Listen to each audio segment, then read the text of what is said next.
Welcome to Ask a VC, where we put VCs in the hot seat. Today we're joined by Ryan Sarver, Redpoint Ventures' newest partner. Thank you so much for joining us. Day 4.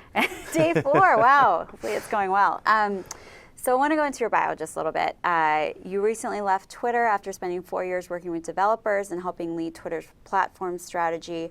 Prior to Twitter, you were director of consumer products at Skyhook Wireless. Now you're on to venture. Why did you move over to the dark side, as some like to say? That's actually probably been the question I get asked the most. Yeah. And the original plan, I left Twitter at the end of June, and the whole goal is to kind of take 3 months off, recharge batteries, and then I had a general idea of some stuff I wanted to go work on come fall time. I started talking to the guys at Redpoint kind of early in that summertime, and just started getting an idea of what the business was like, and what does it take to be great at the business. Did you ever, in the back of your mind, think that you would do venture at some point in your career? I thought so. I mean, I thought it was something I've always been interested in. Obviously, the background of roles I've had has been one that's worked with a lot of different companies and entrepreneurs, so and a lot of venture firms. Right, because at Twitter you were working with third-party developers building off the API, so exactly. We're trying to help those guys also find great venture firms to work with and make sure they can continue to grow their business. So I sat in the mix of those things and felt like it was something that I would love at some point, but it was just so kind of hyper-focused on kind of building the next business that it wasn't something I was thinking about. And guys from Redpoint reached out and just really started to like the firm. But I think the thing that really came down to for me, and you got to make that big decision, is do you want to go back and be an operator, or do you want to sit on the investment side? And I look back at the roles I've had over the past kind of 7 years of my career from Twitter to Skyhook, and the part that made me feel most fulfilled and like most passionate was when I got to work with great people, and great people building interesting businesses. And Redpoint and venture in general really gave me an opportunity to do that in a really kind of highly leveraged, high-scale way, and that was really, really exciting to me, and felt like that would be something that's really fulfilling to the things that I enjoy and want to be doing. So part of it was just like, what's the thing that's going to make you passionate, and where are you going to spend your time? Redpoint as a firm was just, I've always really enjoyed the firm. It's a really great group. It's a family of people that are super supportive of each other, and they've had a really strong kind of investment thesis and made some really great investments over time. They're kind of core to the things I like, things like Heroku, Stripe, Twilio are things kind of near and dear to my heart. Path is another product I love a bunch. So it just felt like a great fit, and when those great opportunities come along, you got to take them. What's the biggest surprise that you've felt about venture and how it works? Yeah, God, there's probably a lot more surprises ahead to be Day seen. 4, but what's the biggest Day surprise? 4, I think, it's maybe not so much a surprise, but it's been interesting to see that the best businesses are very risky and unobvious.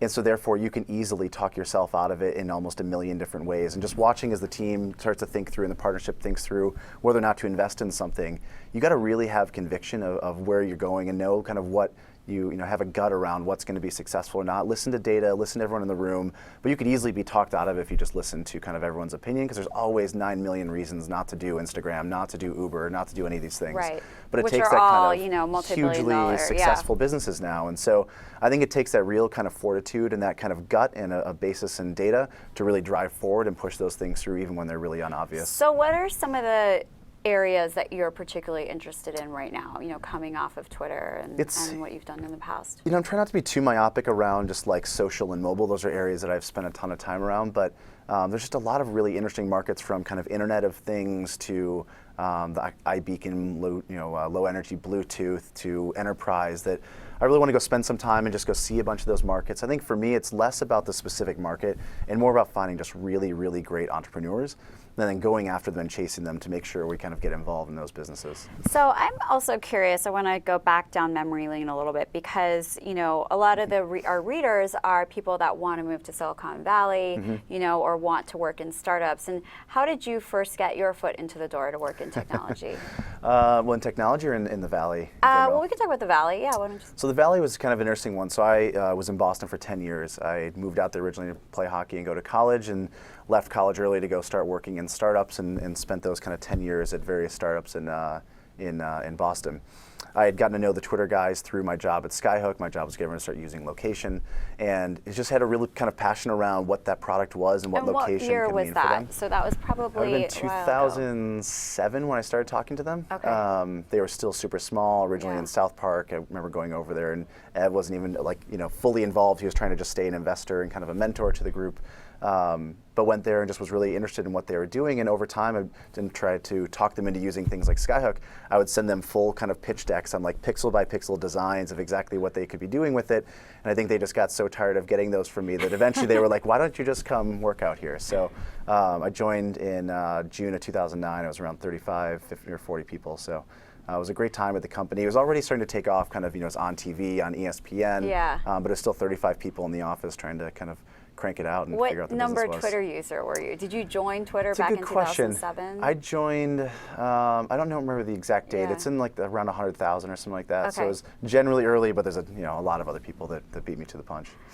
Well, I want to switch gears back to the VC world, and you have said coming into the VC world at this time is particularly interesting because of the transition that the industry is going through, whether that be through angel syndicates that just launched, or the massive amount of capital available to startups these days. Why? What do you think is the biggest change that is happening right now from your perspective? From the outsider looking in. I think, if you look back over the past, decade, there's been so much kind of growth in the technology sector in general that a lot more money has come on. So the funds are kind of getting bigger, there are more funds, there's more people to invest. And so instead of it being a small group of investors that see every single deal, now there's deals cropping up everywhere. And so I think it's important to figure out what the firm stands for, what the firm can do for an entrepreneur and help make them successful. And I think the money's a commodity. Everyone has money, and the money spends in the same way for everyone, regardless of who it comes from.